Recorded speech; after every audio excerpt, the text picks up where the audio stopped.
नमस्कार, आप देख रहे हैं 4 पीएम और मैं हूं आपके साथ निधि तिवारी। राहुल गांधी की भारत जोड़ो यात्रा अब पूर्वोत्तर भारत में चल रही है।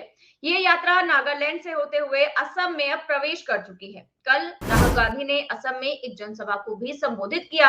यहाँ पर असम में यात्रा के पहुंचते ही लेकिन भाजपा इतना ज्यादा बौखला गई कि यात्रा पर एफआईआर ही दर्ज कर ली। जी हाँ, यहाँ तक कि सीएम जो है हेमंत बिस्वा शर्मा, उन्होंने तो राहुल गांधी को गिरफ्तार करने तक की धमकी दे डाली है। तो क्या राहुल गांधी को वो सच में गिरफ्तार करेंगे? और क्या राहुल गांधी की यात्रा में बेहिसाब भीड़ ने बीजेपी की नींदें उड़ा दी है? इन्हीं सब चीजों पर हम चर्चा करेंगे और इस चर्चा में हमारे साथ मौजूद है संजय शर्मा सर। सर नमस्कार सर। नमस्कार। तो सर, नमस्कार निधि जी। सर जिस तरह से आप देख रहे हैं कि राहुल गांधी की यात्रा जैसे ही असम में पहुंची, आपने देखा कि कितनी ज्यादा भीड़ वहां पर उमड़ी। सैकड़ों जो है महिलाएं ज्यादा संख्या में थी और जो बच्चे थे या फिर किसी भी उम्र के लोग हों, उनकी काफी ज्यादा भीड़ दिखाई दी। क्या यही वजह है कि असम पुलिस ने इस तरह से एफआईआर दर्ज कर ली है? निधि जी, आप कल्पना करिए कि आप मेरे घर पे आए, मुझसे बात करने के लिए बैठे।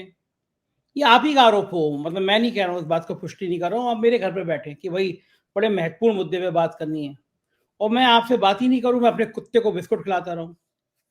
और फिर आप बाद में नाराज होके मतलब मेरा संस्थान छोड़ के किसी दूसरे संस्थान को ज्वाइन कर लें, और फिर कहें कि मैंने इस संस्थान को इसलिए ज्वाइन किया क्योंकि आप जो हो बात नहीं कर रहे थे, कुत्ते को खिलाते रहे। फिर मेरे समर्थक जितने लोग हैं वो ये कहें कि कुत्ता तुमसे ज्यादा वफादार था।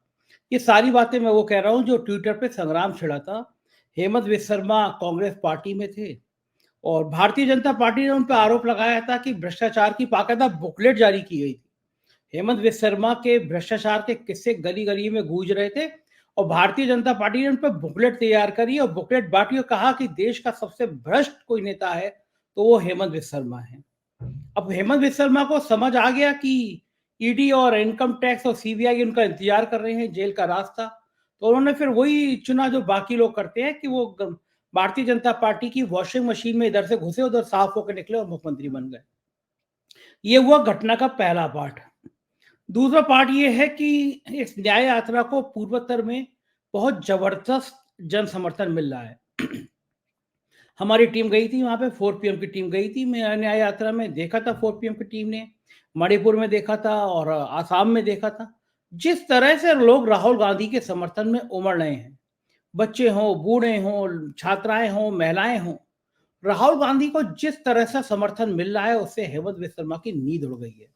आसाम में जिस तरह लोगों ने कड़कड़ाती ठंड में आके राहुल गांधी के समर्थन में बात की और कहा कि हम आपके साथ हैं भ्रष्ट तंत्र को खांड फेंकने के लिए, तो हेमंत विश्व शर्मा की नींदें गायब हो जाना स्वाभाविक थी। और हेमंत विश्व शर्मा के एक दो किस्से नहीं है इस तरह की धमकी देने के। एक बड़ा मजेदार किस्सा मैं आपको बता रहा हूँ। शाहरुख खान की पिक्चर आई थी और विरोध शुरू हो गया था, तो हेमंत विश्व शर्मा ने कहा कि मैं यहाँ पे पिक्चर लगने नहीं दूंगा, आसाम में किसी थिएटर में चल नहीं सकती। उसके बाद दुबई के सबसे बड़े ताकतवर शख्स का प्रधानमंत्री के पास फोन आया और ये कहा क्या हो रहा है ये सब, शाहरुख मेरा दोस्त है। और उनके एक फोन ने सारी तस्वीर बदल दी, क्योंकि साहब के सारे दोस्तों का पैसा खाड़ी देशों में लगाए, हम सब जानते हैं कितनी ताकत है उनकी आर्थिक रूप से, वो सब जानते हैं। तो वहां से प्रधानमंत्री कार्यालय से हेमंत विश्व शर्मा को जो फटकारा गया उनको शब्दों में लिखा नहीं जा सकता, बताया भी नहीं जा सकता। उसके बाद मजेदार बात ये, शाहरुख खान भी कम नहीं है। उन्होंने रात के 2 बजे हेमंत विश्व शर्मा को फोन किया और 2 बजे हेमंत विश्व शर्मा को फोन करके कहा कि भाई बात कराइए। अब जब चीफ मिनिस्टर को आप फोन करेंगे रात के 2 बजे, तो सीधा फोन तो आपका चीफ मिनिस्टर के पास चला नहीं जाएगा। पहले उनका पीएस ज्वाइन करेगा, बताएगा कि शाहरुख खान आए हैं, शाहरुख खान बात करना चाहते हैं। तो अगर आप चीफ मिनिस्टर आप मना कर दीजिए कि भाई सुबह बात करिए, लेकिन शाहरुख खान इतनी ताकतवर शख्सियत बन गए उस समय में, समझ गए कि प्रधानमंत्री ने मेरी क्लास लगाई है। रात के 2 बजे शाहरुख खान से बात करी। 48 घंटे पहले जो मुख्यमंत्री धमकी दे रहा था कि हम असम में पिक्चर नहीं चलने देंगे, वो रात के 2 बजे शाहरुख खान से बात करता है, कहता है सर हम तो बिल्कुल आपका बड़ा समर्थन करेंगे। और खुद इतना मानसिक असंतुलित शख्स है ये, खुद ट्वीट कर रहे हैं कि रात के 2 बजे शाहरुख खान ने मुझे फोन किया और फिर मैंने अटेंड किया और मैंने पिक्चर चलने की बात कही। आप अपनी मजाक खुद उड़वा रहे हो कि 48 घंटे पहले कह रहे हो कि हम पिक्चर नहीं चलने देंगे और फिर कह रहे हो रात के 2 बजे उसने फ़ोन किया, हमने फ़ोन अटेंड किया। ये पहला मामला नहीं है पुलिस की धमकी का। आपको याद होगा पवन खेड़ा को पकड़ने के लिए बाकायदा असम की पुलिस दिल्ली पहुंच गई थी। दरअसल में हेमंत विश्व शर्मा अपनी इस तरह की बेवकूफ़ी भरी बातों से मोदी जी की निगाह में आना चाहते हैं। लेकिन न्याय यात्रा में जो जन समर्थन उमड़ रहा है, हेमंत विश्व शर्मा की ये धमकी और राहुल गांधी को फायदा पहुंचा गई। मतलब जबरदस्त तरीके से ब्रांडिंग हो रही है। कांग्रेस ने चुनौती दी है कि हिम्मत हो तो पकड़ के दिखाओ। तो ये है पूरा घटनाक्रम निधि जी जो आप मुझसे पूछना चाह रही हैं। जी, लेकिन सर वो असम की पुलिस तो ये कह रही है कि हमने जिस यात्रा की अनुमति दी थी, जिस जगह से, वो शहर के अंदर पहुँच गए यात्रा लेकर, हमने वहाँ की अनुमति तो दी ही नहीं थी, इसी वजह से उन्हें गिरफ्तार किया गया है। लेकिन जहाँ तक आप कह रहे हैं कि क्या बयान ही वो रीज़न है जो राहुल गांधी ने कल कहा कि सबसे भ्रष्ट मुख्यमंत्री असम का मुख्यमंत्री है। शायद उसी बयान की बात से असम के सीएम जो है, उन्होंने इस तरह का बयान दिया। मैं उनका बयान भी सुनवाती हूँ जिसमें वो कह रहे हैं कि हम राहुल गांधी को गिरफ्तार कर लेंगे। हमने बोल दिया हो कि सिटी का अंदर से नहीं जाना है, मेडिकल कॉलेज है, नर्सिंग होम है, आप ऑल्टरनेटिव रास्ता जो भी आप मांगेगा हम आपको अनुमति दे दूंगा। लेकिन आप सिटी का अंदर से ही जाने का जेट करेगा तो मैं कोई पुलिस का व्यवस्था नहीं करूंगा। मैं वायलेशन का केस रजिस्टर कर लूंगा और बाद में 2-3 महीना सुनाव का बाद मैं अरेस्ट कर लूंगा। अभी मैं कुछ नहीं करूंगा। तो ये तो सर डायरेक्ट चेतावनी दे रहे हैं कि अगर आप शहर के अंदर आए तो हम गिरफ्तार कर लेंगे, मुझे पुलिस की कोई ज़रूरत नहीं है। ऐसा लग रहा है कि कोई एक गुंडा बोल रहा है, कोई मुख्यमंत्री नहीं बोल रहा है कि आप हमारे इलाके में आए तो हम आपको धर लेंगे। ये जो भाषा है कि 2-3 महीने में करूँगा और उसके बाद गिरफ्तार कर लूँगा, एक सीआरपीसी में, एक आईपीसी में एक बाकायदा प्राविधान है। आप एफआईआर करेंगे, उसकी जाँच होगी, इन्वेस्टिगेशन होगी और देखा जाएगा कि आपने नियम का वायलेंस किया है, नहीं किया है, उल्लंघन किया है, नहीं किया, वायलेशन किया है, उसका नहीं किया है। लेकिन ये तो मुख्यमंत्री खुद ही बता दे रहे हैं कि जाँच के बाद क्या होने वाला है, कि मैं आऊँगा, गिरफ्तार करूँगा। लेकिन राहुल गांधी अगर ऐसी धमकियों से डरते होते तो राहुल गांधी पर आज देश के अलग-अलग हिस्सों में भारतीय जनता पार्टी मुकदमा दर्ज नहीं करती। पूरी भारतीय जनता पार्टी राहुल के तेवरों से डरती है और राहुल ने एक नारा दिया था, डरो मत। तो असम के मुख्यमंत्री भी जानते हैं राहुल को। वो खुद कह चुके हैं कि वो जब गए मुख्यमंत्री से, प्रधानमंत्री पद के उम्मीदवार कांग्रेस के अगर हो सकते हैं राहुल गांधी, उस समय के बड़े नेता, उनसे मिलने गए। असम के मुख्यमंत्री थे नहीं, कांग्रेस के नेता थे। तो खुद ही इनकी जगह राहुल गांधी ने फिर कुत्ते को बिस्कुट खिलाना उचित समझा। इनकी छवि क्या है, एक भ्रष्ट नेता की छवि क्या है और उसका आत्मबल कितना है, ये सब जानते हैं।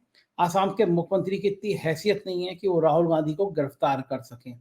और दर्द तो यही है कि राहुल गांधी ने कहा कि इस देश में जितनी सरकारें चल रही हैं, सबसे भ्रष्ट सरकार जो है वो आसाम की है। यही दर्द है उनको कि उनकी सच्चाई राहुल गांधी ने सामने ला दी। बिल्कुल सर, ठीक कह रहे हैं। अब असम के सीएम हेमंत बिश्व शर्मा पे तो लगातार इस तरह के आरोप लगते ही रहते हैं कि वो सिर्फ धमकी देते हैं और गिरफ्तार करना ही जानते हैं। फिलहाल अगर सर बात करें भारत जोड़ो यात्रा की, तो जैसा कहा जा रहा था कि ये केवल भारत जोड़ो यात्रा कांग्रेस की नहीं बल्कि पूरे विपक्ष की होगी। लेकिन अभी तक 2-3 जिन राज्यों से होकर गुजरी है, वहाँ पे तो कहीं पर भी कोई विपक्ष का नेता उसमें शामिल नहीं हुआ है। तो क्या लगता है कि आगे कोई नेता शामिल होगा उसमें? हम बिल्कुल ठीक कह रही हैं निधि जी। ये जो न्याय यात्रा है, भारत जोड़ो यात्रा पार्ट 2 कह सकते हैं इसको। इसका नाम उन्होंने न्याय यात्रा, भारत जोड़ो न्याय यात्रा नाम दिया है। मेरी राय है कि पहले इंडिया गठबंधन के सभी नेताओं को इसमें आमंत्रित किया जाना चाहिए था। ये गलती हुई मेरे हिसाब से कांग्रेस की। अखिलेश यादव का हमने इंटरव्यू किया तो हमने अखिलेश यादव से पूछा भी कि आप क्यों नहीं गए। बड़ा अच्छा तस्वीर होती कि मणिपुर में, इम्फाल में आप उनके साथ होते। तो अखिलेश ने कहा कि हमको भारतीय जनता पार्टी वाले मंदिर में नहीं बुलाते और इंडिया गठबंधन वाले हैं अपने कार्यक्रम में नहीं बुलाते। तो अखिलेश ने कहा कि ये कांग्रेस की यात्रा है। लेकिन अच्छा होता यात्रा कांग्रेस की रहती, लेकिन खड़गे जी और राहुल जी सब इंडिया गठबंधन में शामिल सभी दलों के नेताओं को फोन करते, उनसे व्यक्तिगत शामिल होने की बात करते। हालांकि जो अब मुख्य राज्य हैं, बंगाल है, बिहार है, उत्तर प्रदेश है, अखिलेश जी ने कहा भी कि मैं अमेठी और रायबरेली में शामिल होऊंगा यात्रा में। तो अच्छा होता कि बिहार में नीतीश और लालू उसका स्वागत करें, बंगाल में ममता बनर्जी करें। एक मजबूती, एक विपक्ष की मजबूती के संदेश इससे जाते हैं। और बिल्कुल सही कह रही हैं आप कि अगर वहाँ विपक्ष के सभी बड़े नेता होते तो शायद असम के मुख्यमंत्री का ठंड में उनको गर्मी लगने लगती थी। तो ये होता तो और अच्छा होता। ये बात में मैं सहमत हूँ आपकी बात से। बिल्कुल सर। और अभी आपने देखा जब यात्रा मणिपुर में पहुंची थी तो वहां के जो सीएम थे उन्होंने भी राहुल गांधी पर कई आरोप लगाए कि यहाँ पर वो आए हैं, वो भड़काने आए हैं हिंसा को, जबकि हम देख रहे हैं कि अभी 2 दिन पहले ही वहां पर कुछ लोगों की हत्या हुई और आज तो 4 लोगों की हत्या हो गई है वहां पर राहुल गांधी के जाने के बाद। और इसी तरह से हेमंत बिस्व शर्मा है, वो भी आरोप लगा रहे हैं कि राहुल गांधी यहाँ पर भी लोगों को भड़का रहे हैं। तो क्या आप जिस भी राज्य में जाएंगे राहुल गांधी के, जो कि बीजेपी का राज्य होगा, तो वहां पर इसी तरह के आरोप लगेंगे और इसी तरह से एफआईआर दर्ज होगी और गिरफ्तार करने की धमकी दी जाएगी?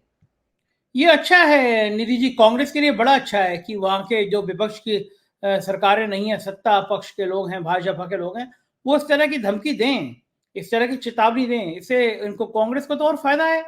जितना इस तरह का विरोध करेंगे, रोकेंगे, एफआईआर कराएंगे, उतना उनको पब्लिसिटी मिलेगी। गोदी मीडिया के चैनल वैसे तो दिखा नहीं रहे हैं, कम से कम इतना नहीं दिखाएंगे कि राहुल गांधी पे एफआईआर हो गई।